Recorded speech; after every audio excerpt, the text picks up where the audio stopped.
History of the Sanctuary of Pompei, Part 6. Chapter 7. The First Thorn Pricks. A worthy friend of ours, Professor Giuseppe Di Bonis, parish priest of Valle Corsa, has written in the form of a romance the first little episodes that occurred on our beginning the work of God here in Pompei, and has named the book Pompeian Roses and Thorns. With this title he alluded to a maxim, the truth of which is constantly being proven in the holy and civilizing work that Mary is carrying on in this valley, which is that there is no triumph without a battle, as there is no rose without thorns. This same principle we will keep before us in weaving the history of the sanctuary, in which it will find its constant affirmation. In the very indoctrination we clearly stated this truth, writing as we did, "There has been no triumph of the sanctuary of Pompei without adversity, nor glory that was not preceded by humiliation. Our great consolations have constantly been preceded by great bitterness. But in all our hard trials we have been sustained and strengthened then by the loving hand of the Lady of this valley, whose title is the Queen of Victories." This permitted us to let us start out to narrate our first trials. The first days of March of that year 1876 arrived. I, who had seen the goodwill and interest of several noble families of Naples aroused in the course of only 1 month, and had seen the Virgin most effectively strengthen our first steps by a most evident miracle, rendered a thing of public note in that town, felt impatient to begin the building of this church, especially as I felt an inner stimulus which no longer gave me peace or rest. When I shall have begun to erect the walls of the Temple of Pompei, so thought I, there would be no one who will refuse to lend me a helping hand. To tell the truth, in the strong ardor of my desire, no obstacle appeared to me insurmountable, and ignorant as I was of such a like understanding, I certainly believed that the evil one, who so loves to oppose all his artifices to the works of God, could not conquer the fervor of my heart nor strengthen of my proposals. But I very early found out by sad experience how great an energy Satan displays to hinder the building of a temple to his archenemy, Jesus Christ, and also what his power still was over this land of Pompei, where for centuries his rule has been peaceful and unassailed.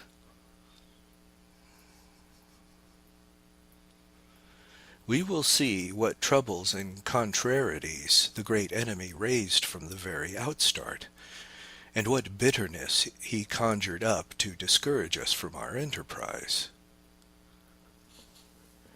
It is well known that before building an edifice the foundations must first be laid, and you cannot lay a foundation when you do not have the necessary plot of ground.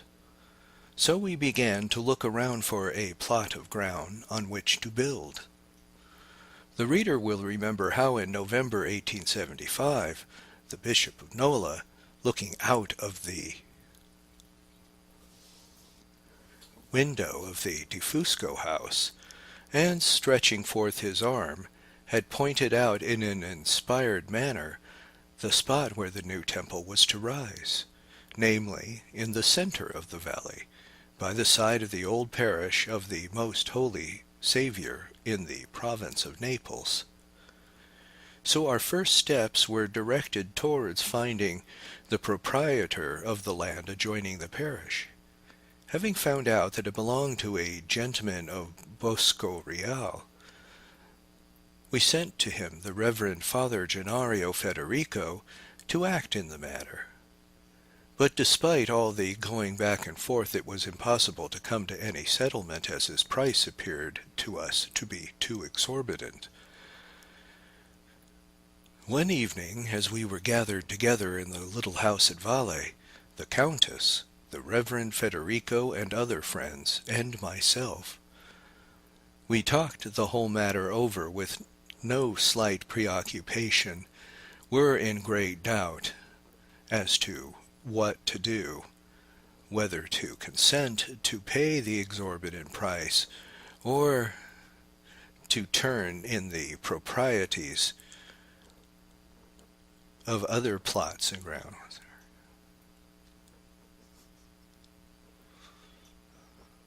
But on the following morning, lo and behold, our faithful companion in the work, the Reverend Gennario Federico, come to us, pale and excited, saying, "A most horrible vision came to me early this morning, and thus spoke to me.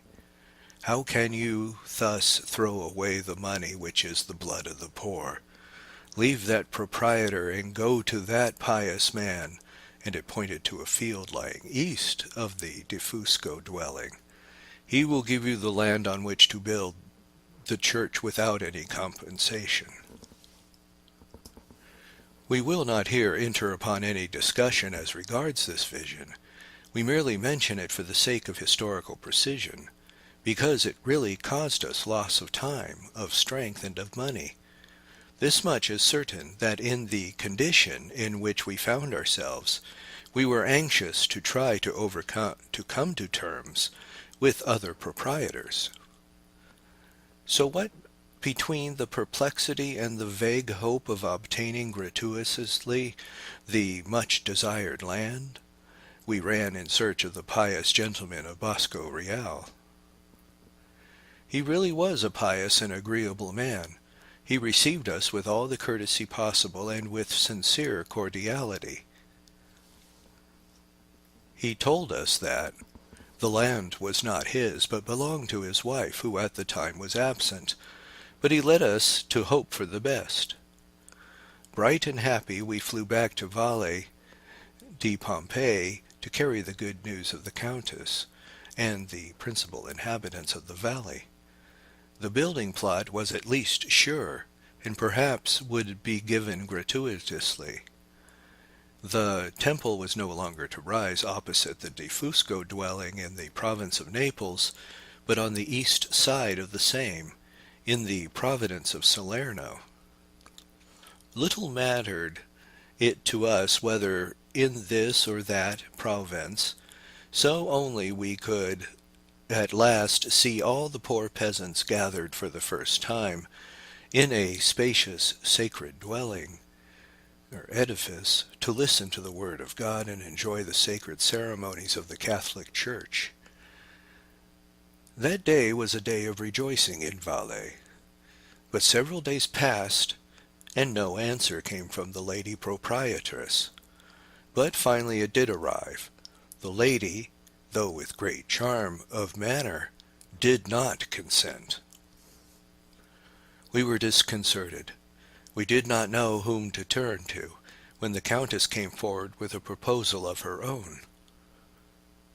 "The land to the west of this dwelling," she said, "I hold it, it is true, in common with my younger children, De Fusco, but still I do hold a certain part which I will gladly renounce for the building of the church." The solution of all difficulties seems thus to be found. The much desired church was therefore not to rise on either opposite the parish of the Saviour, as the venerable Bishop of Nola had counseled, nor yet to the right, as proposed by the Reverend Federico, but on the western side, in a vast area, with its entrance on the provincial highway, Naples-Salerno. And immediately, carried away by indescribable joy, we went to visit the proposed site, and we began to hastily plant pickets, drawing thus the design of a vast church with an ample vestry room, with a dwelling for the rector, and 1,000 little other details. "Let us write to the bishop," said the countess. "Every obstacle has been removed, every difficulty overcome." This advice was immediately followed, and the bishop lost no time in answering, but he was opposed to the project. "How can you build a church," he observed with great prudence, "on a land not properly divided and partly belonging to minors? When they become of age, they would be entitled to assert their rights and take the land and the church built on it." The prudent advice of the bishop decided us again to change our plans, but our minds, obfuscated by so many oppositions, were completely in the dark.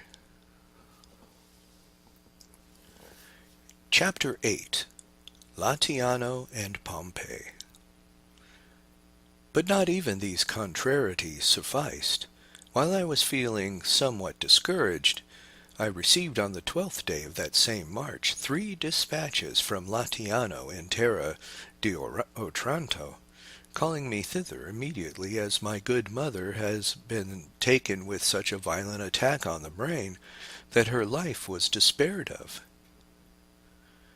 Very often she had been attacked by severe cerebral forms brought on by palpitations of the heart, and had threatened her days, but this last one had come to end them. It was a great blow to me to know that her condition was such as not to be able to receive the last sacraments of the Church, nor yet sign her will, on which depended the good harmony of 2 families. Her friends and physicians of Naples, hearing the nature of the disease, gave up all hope. I then rushed to my little church of the Third Order at Porta Medina, and there, at the altar of the Virgin, where 5 years before I had received the white scapular of the Third Order, I begged the Mother of Mercies to once again save my family from so great a misfortune. She read in my inmost soul my firm purpose never to abandon the blessed work of her church in Pompei. The following morning I went to Pompei to see Reverend Federico and to inform him of my great misfortune, and also to tell him to defer any negotiations regarding the acquisition of a plot of ground on which to build the church till my return. But there was another scene of sorrow awaiting me in Pompei. I entered the home of the Federicos, almost dark for want of light, and I beheld that numerous family had gathered together, with tears in their eyes, in the perfect silence of consternation. Giuseppe Federico, the father, at 67 years of age, oppressed by a most violent fever, having lost all power of speech, his mind wandering and his eyes almost glazed, was dying from an attack of pleuropneumonia, and was unable to receive the sacraments or sign his will. The attending doctor, having exhausted all human remedies, had reluctantly informed the family that all hope was lost. At that sight, struck by the similarity of the 2 cases, and remembering at the same time on that very day, 13th of March, a full month had elapsed since we had exposed the image of the Rosary to veneration in Pompei and founded the Society of the Most Holy Rosary. "It is strange," I murmured in a low voice, "not 1 but 2 dying. On the very same day my mother, and the father of my only companion in Pompei and the work of the new church, are brought to death's door. Could it be possible that the Virgin of the Rosary should grant her favors to others and deny them to those who are so anxious to work for her glory?" I spoke a few words of hope and comfort to the afflicted family, and also revealed to them the fact that my home of Latiano had been visited by the same trial, Immediately the other son, also a priest, Romolado Federico, made his dying father pronounce a vow in favor of the new church, and the latter not only promised to offer 425 francs, but also to help gratuitously in the work of construction. This done, I left immediately. I reached Latiano on the evening of the following day. I found my mother still alive, but deprived of speech and motionless. Nevertheless, I did not abandon all hope. First of all, I besought her to repeat together with me the Hail Mary, and to do her utmost to articulate the sweet words. And oh, wonderful to say, by degrees as she proceeded to stammer forth the words, her tongue became loosened. After the lapse of 5 days, and exactly on the 19th day, sacred to the Patriarch St. Joseph, my mother had signed her will, had received the Holy Communion, and was happily seated at table together with her sons, who had come there from various parts of the country to weep over her dead body.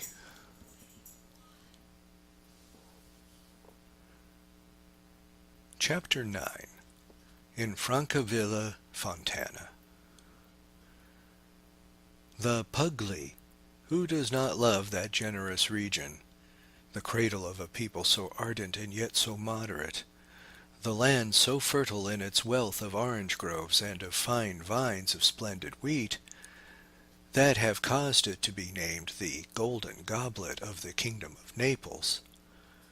Ever since a child have I learned to love that dear province, called by Rigaldi in his poems and Beersheba of Italy. The Pugli gave me the first breath of material and moral life. I was born in Latiano, in the province of Lecce, a little town of 7,000 inhabitants. It is entirely surrounded by gardens and vineyards, and lies in a smiling plain beneath a lovely sky, and it is not far distant from the Brindisi. My father entrusted my education, when I was 6 years of age, to the reverend fathers of the pious schools, who at that time had a flourishing college in Francavilla, Montana. Francavilla is a large town of over 20,000 inhabitants, with broad streets and numerous buildings and churches and convents and hospitals and a college for young men of good families. Ever since I resided there, it was one of the most cultivated towns of the province of Lecce. In considering the long time I lived there, a period of 10 years which I passed in college, both from an intellectual and a moral point of view, I may recall Francavilla my second home. Now, since I am here in the Pugli, I thought to myself when I saw my mother again restored to life, it will be well if I try to make my stay here fruitful to help for the temple of Pompei. So I determined to make a trip to neighboring towns to spread the glories of the Rosary and to seek offerings and subscriptions for the new temple. The first town in which I turned my steps was my second home, Francavilla. I even remember the very day. It was the 24th of March of that memorable year 1876, the vigil of the great feast on which all the world celebrates the divine motherhood of Mary, the feast of the Annunciation. I had not been to Francavilla for 18 years. It is true that I had several old friends and college companions among the aristocracy of the place, but I was truly afraid that a new generation, grown up during my long absence under the modern atmosphere of civil strife and decrease of faith, would receive my proposition of building a new church more than 200 miles distant with the utmost coldness. I thought it prudent to go first of all to one of the noblest and wealthiest families of the aristocracy of Francavilla, to the commendatore Luigi Faurisio, whose son John had been my companion in college. The warm reception granted me comforted me not a little. I then told them of the reasons of my trip thither, and I asked for a list of families of whom to apply for aid in my difficult undertaking, without having to fear a humiliating refusal. Fortunately, answered Commendatore Faurisio, our Bishop of Oria is residing here. He is very wealthy, a millionaire, and a short while ago he gave 150,000 francs to the Passionist Fathers of Manduria to build there a church and convent from their very foundations. At this joyful piece of news my heart expanded, and in my mind was comforted by a kind of hope that if the bishop of my diocese had given 100 and 150 francs to build a church in Manduria, already so well supplied with sacred edifices, how could he but receive well one who was a native of his diocese, and was intending to build a church in a place where God was so little known and loved? It was therefore resolved that my first visit should be to my bishop. I went to his palace and asked to be received. "Whom shall I announce?" asked a servant.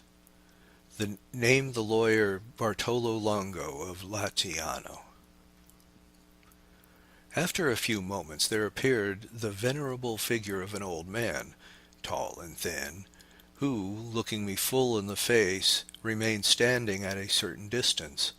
Perhaps he did not like my appearance. My pale face and my hurried, excited speech perchance gave him the idea that I might be a doubtful personality. Noble old man. In his long life he had undoubtedly experienced human perversity more than once, and it is not to be wondered at if feebleness and his 80 years of life had made him cautious. Moreover, he was hard of hearing. "What do you wish? Who are you?" he inquired with a certain reserve. "I am lawyer Bartolo Longo of Latiano," answered as loudly so as to be understood. "I have lived in Naples for many years. Providence had led me to Pompei. The Bishop of Nola had encouraged me to build a church there for the poor peasants who are in need of one.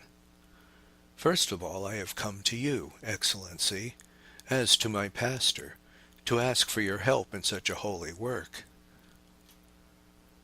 Naturally, being obliged to speak so loudly so as to make myself understood, I became red in the face, not to mention a certain delicacy on my part in asking for money. But those few words were enough to strengthen that holy man in the belief that I had come there to impose upon him, besides which I had only come before his presence without his knowing me at all, but I also spoke in a decided manner. So to give me an answer which would confound me and prevent me from going any further, he said with significance, "You have mentioned the Bishop of Nola? I know him. He is wealthy. He alone can build a church. Go to him. But listen to me, Excellency. Go," he said, raising his voice.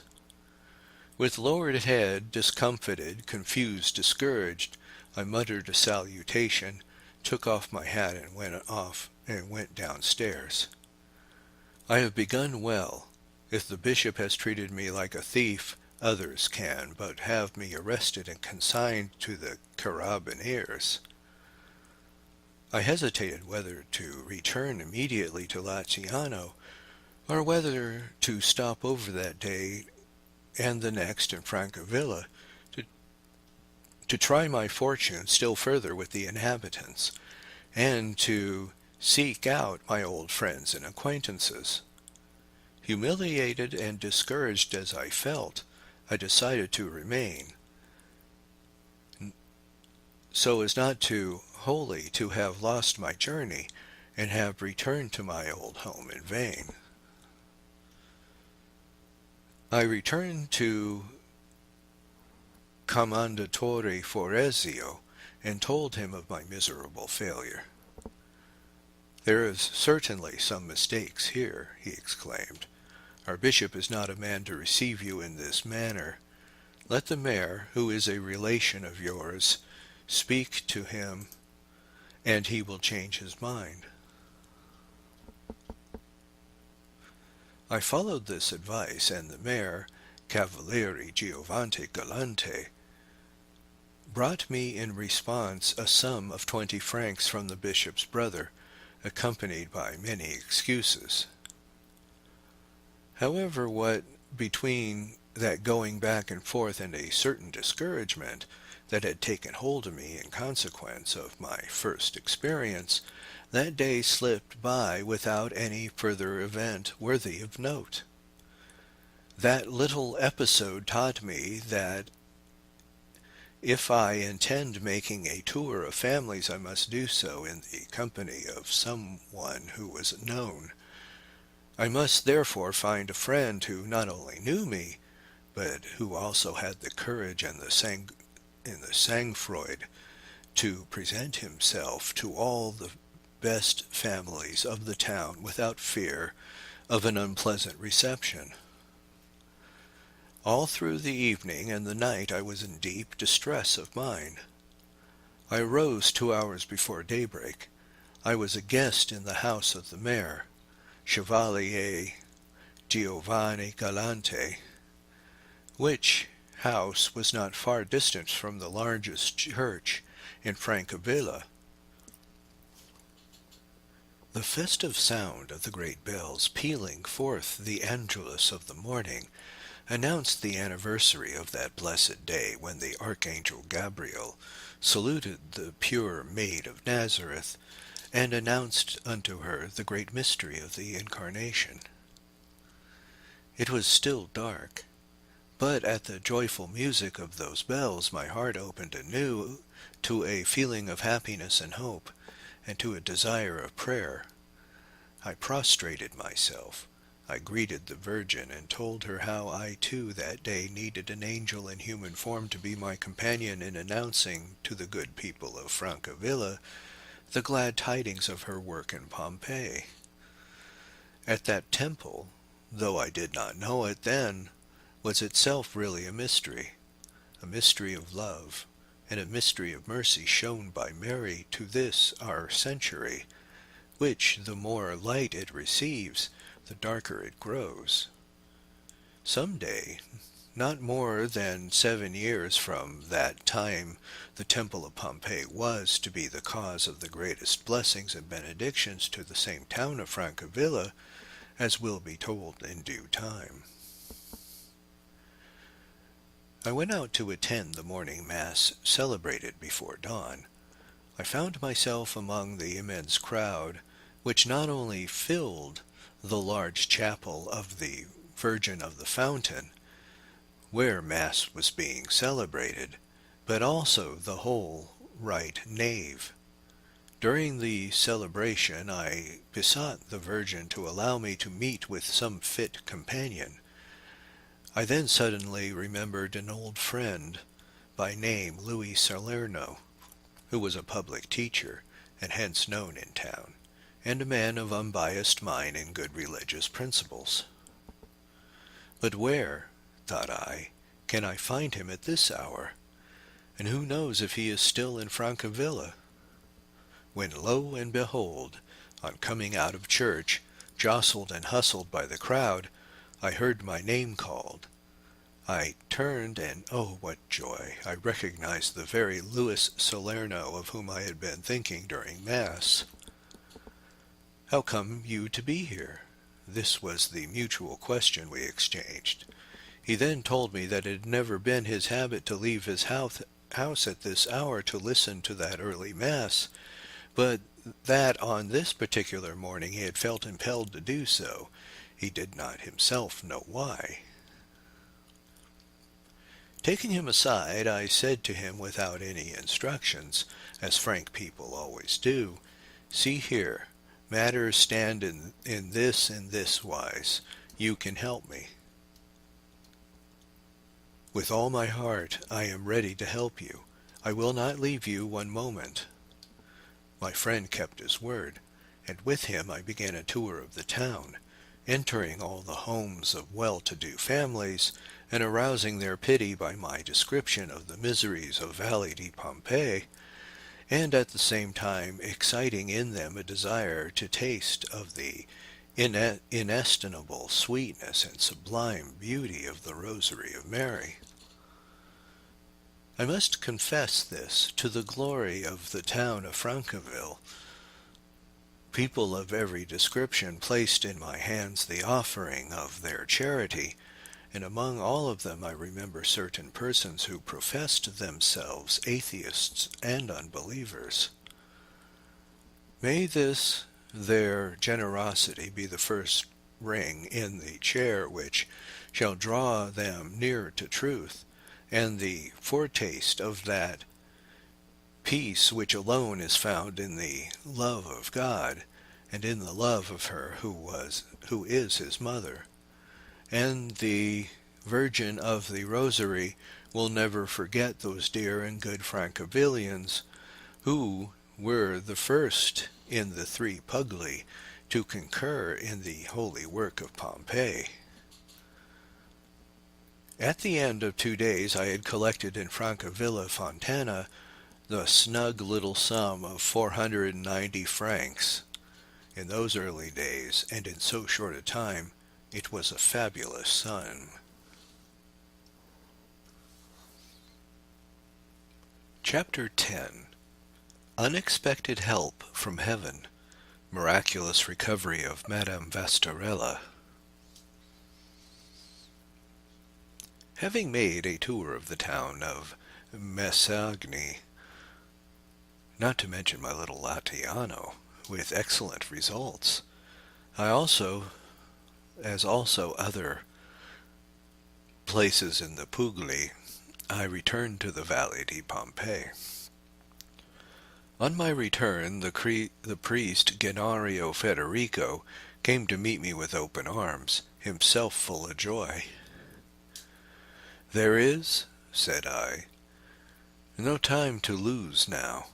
We must absolutely purchase the necessary plot of ground and begin building of the temple as soon as it is possible.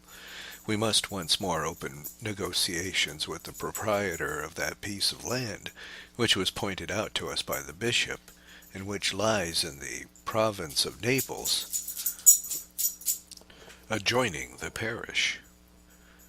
But the proprietor is obdurate. He demands no less than 1,700 francs for 300 feet of ground. So what will we have left on which to begin the foundations? Let us turn to our holy bishop for advice. The voice of God will speak to us through the mouth of our superior." It was the beginning of the spring of the year 1876. A most brilliant sunlight followed the cold and wet days of March, and called into new life the humble fields, flowers and clover, which cover the fertile country round Valley di Pompei like a green carpet. It was the morning of the 3rd of April.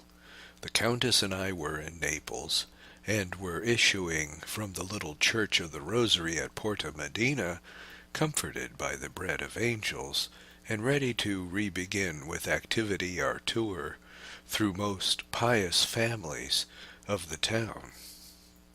I turned towards Toledo. The Countess,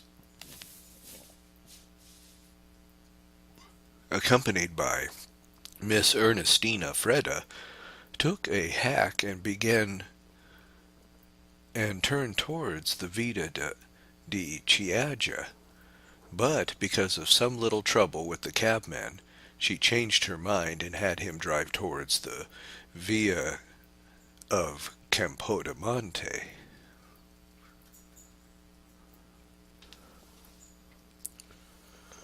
The two ladies, having reached the first square, which comes after an ascent in the street, stopped before the Maton Palace at St. Teresa, number 81. They had heard that a very charitable and pious lady lived there, but they only knew her surname, Vastarella. It was their intention to ask her to subscribe to the Church of Pompei. That palace had several staircases. "Where does Madame Vastarella live?" they asked the porter.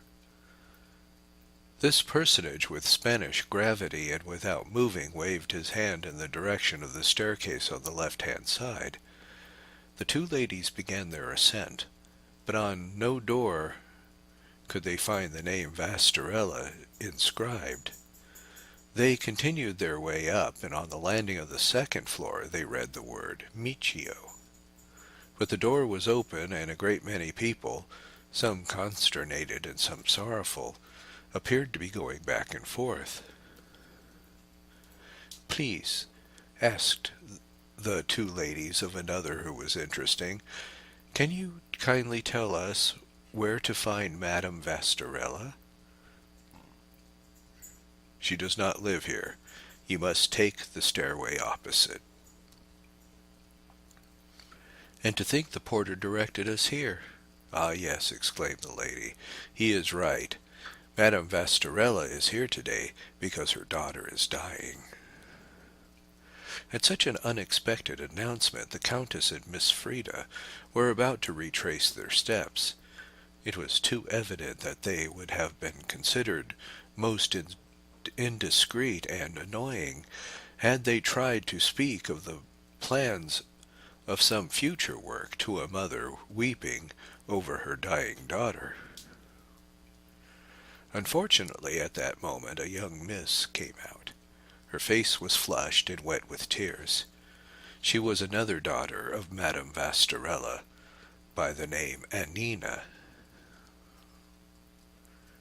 When she heard the name of the Countess, which was well known to her as that of a promoter of the heart of Jesus, thinking that the two ladies had come for the purpose of finding associates to the confraternity of the Sacred Heart, she invited them to enter. As it seemed to her that they had been sent by Our Lady to soothe the dreadful sorrow of her mother with words of faith. And so all three entered the inner rooms, where a dreadful scene was being enacted.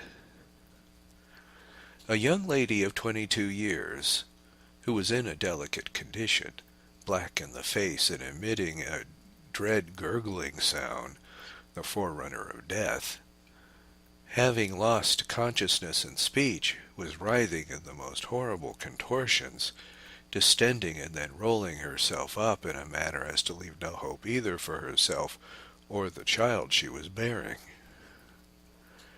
The young lady's name was Concetta Vastarella, daughter of Giovanni and Madame Louise Vastarella, née Passaro, and she was married to Signor Vincenzo Michio. She had been quite despaired of by the doctors, among whom they were the distinguished Chevalier Novi and the illustrious Professor Cantani. Her parents, her husband, and all the family had vowed themselves to God and the Blessed Virgin with many prayers and promises to obtain her recovery. It was near noon, and the state of the patient was rapidly approaching its fatal end. In fact, Dr. Novi had candidly stated that the next attack of convulsions would end all. It was thought wise to have her father, who was worse than afflicted, completely prostrated, leave the room, and to call the confessor little as he could do for a soul laboring under such a suspension of intellect. It was at this juncture that the Countess entered the home of the Michios. Without even looking at the patient, she asked to be introduced to the sorrowing mother. Madame Vastarella was seated on a lounge, buried in the deepest affliction and dissolved in tears.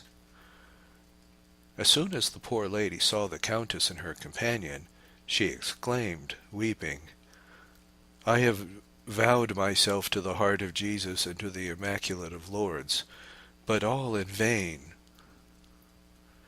The Countess then gently told her she venerated both of those sacred devotions as the most miraculous, but that she had not come for that, but for a new church of the Virgin of Pompei to be built in Valle di Pompei. And briefly stating that the extraordinary events that had transpired up to that day, beholding the desolation of that family, seeing the tears of their friends and of their mother, Madame Louise Pizarro, beside herself with grief, and considered, on the other hand, what a strange concatenation of circumstances she came to be known in that house, where she had never been known or knew anybody, and where she was not even intending to come that morning, having first devised to go to a certain house in Chioggia, on the impulse of the moment, without even looking at the patient, and with great faith, she uttered before all present these words: "I promise that the Virgin of the Rosary, for whose church I am tramping around, and for whom I now find myself in this house, I will grant you your request, as she already had done with 2 other families." Then a gentleman, who was perhaps the doctor, spoke up. "Those are very bold words. The patient is already near her end, and the case is very desperate." "Exactly because it is desperate," answered the Countess. "The Virgin can show her power." She then invited them to make a promise of some small amount of money for the new church of Valle di Pompei, and also to recite the 15 mysteries of the Holy Rosary, concluding with these words: "Have faith." "Ah," answered the sorrowing mother of the dying girl, "at this present moment I am broken in spirit. I have no more faith. All night long I have called on the Sacred Heart of Jesus and made promises, but without any result. I have made a vow to Our Lady of Sorrows, miraculous protectress of our family. Candles have been sent to the Virgin of Lourdes. In vain. Now I am dazed.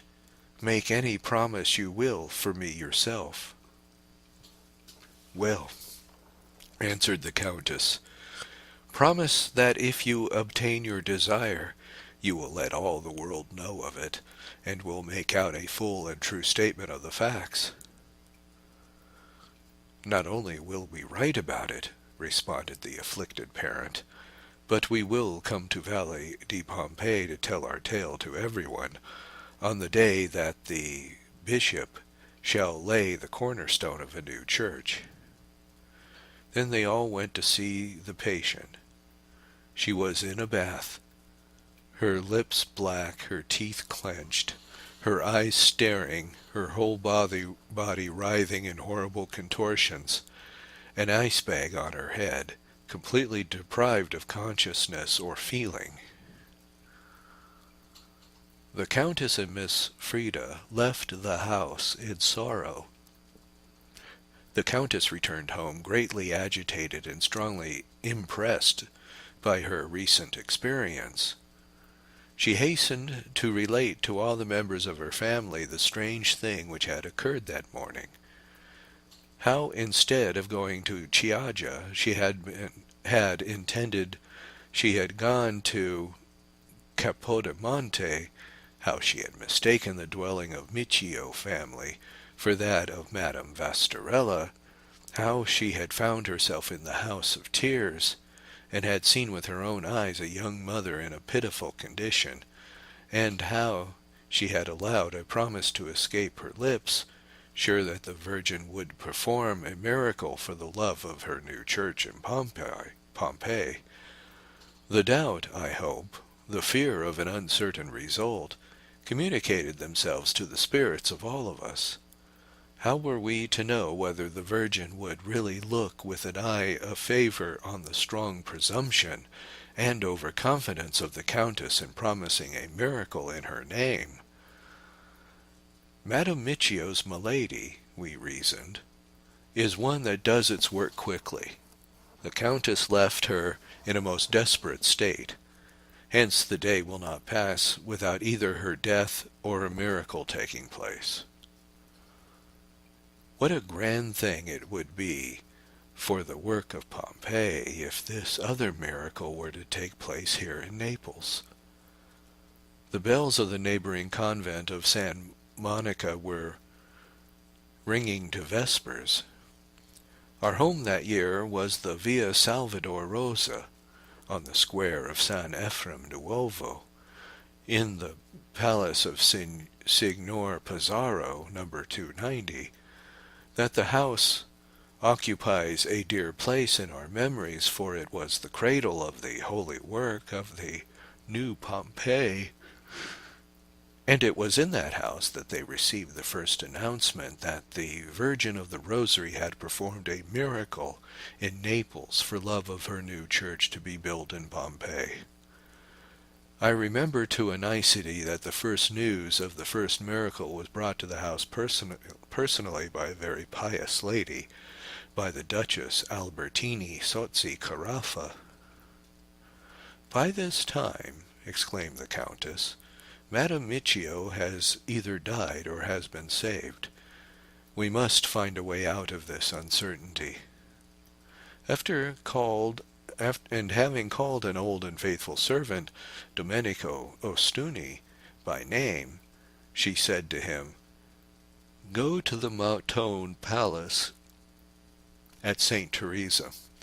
Do not enter. First look is to see whether the portal be half closed.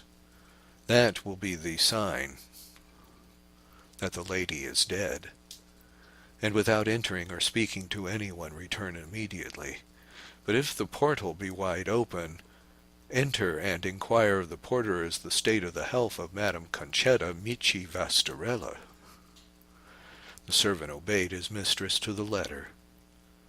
It was a half-hour of agitation and heart-throbs for us. But who can tell the exultation, the joy, the tears of gladness, the cries of happiness, when Domenico, having returned, said to us, "I found the portal open, and the porter told me that Madame Concetta was quite well"? We were beside ourselves. We went out to see our friends, our relatives, to relate to them the strange, wonderful, and miraculous event. The Virgin from heaven concurred in sustaining our imprudent faith, and even the risky steps which we took in the interest of her work. Meanwhile, here is what had transpired. No sooner had the Countess and Miss Frida left the Miccio home than two young ladies, Eliza Scotti and Giulia Torino, began to recite the 15 mysteries of the Rosary, and two souls from that very moment obtained a new life. From that instant the convulsions ceased, and despite the darkest forebodings of a sure return of the same, they did not again renew themselves. In fact, a most rapid recovery instantly set in. On the 15th of that month, on Holy Saturday, Madame Concetta Micio Vastarella, in perfect health, left her house to make her Easter calls on her relatives, as is the custom.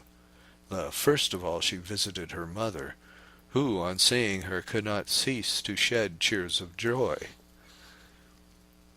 All with one accord declared that the miraculous recovery was due to the promise made to the Virgin in regard to the new church of the Rosary in Pompei. But it was not a single grace bestowed, but rather two. The Virgin of the Rosary, who so early wished to give clear proof in Naples of her great satisfaction as regards the erection of a church in honor of her Rosary in Pompei, before yet the spot was known on which it would rise, and perhaps also to give us courage and strength to proceed in the arduous undertaking, saved 2 lives at the same time, that of the mother and that of the child. A short while after, Signor Giovanni Vastarella came himself in person to felicitate us on the happy result, and the Countess returned to visit that family restored to happiness, and now devoted to the work of the temple which was to be built in Pompei. And at the same time, before the Lenten season was over, the same Signora Vastarelli had the miracle announced in the parochial church of Monte Santo, and full of gratitude as he was, he offered me his services for the work of the church, asking me to call on him for any and everything which he could be of use. Today, together with his family and his newly resuscitated daughter, he followed me to my dear little church at the Rosary of Porta Medina, and at the same altar where I had declared myself son of the Third Order of the Rosary, they all took upon themselves the same habit, and so we became doubly brothers. Thus the merciful Queen of the heavenly roses sweetened the first trials and tribulations of her servants with an ineffable comfort to her miracles. And today, after a lapse of 14 years since that event, we have seen the whole Miccio and Vastarella families, comprising the Signora Concetta, who yet remembers with a feeling the most lively gratitude how she was restored to life and health by the Virgin of Pompei, returned to the feet of this miraculous queen, here in the valley of her predilection.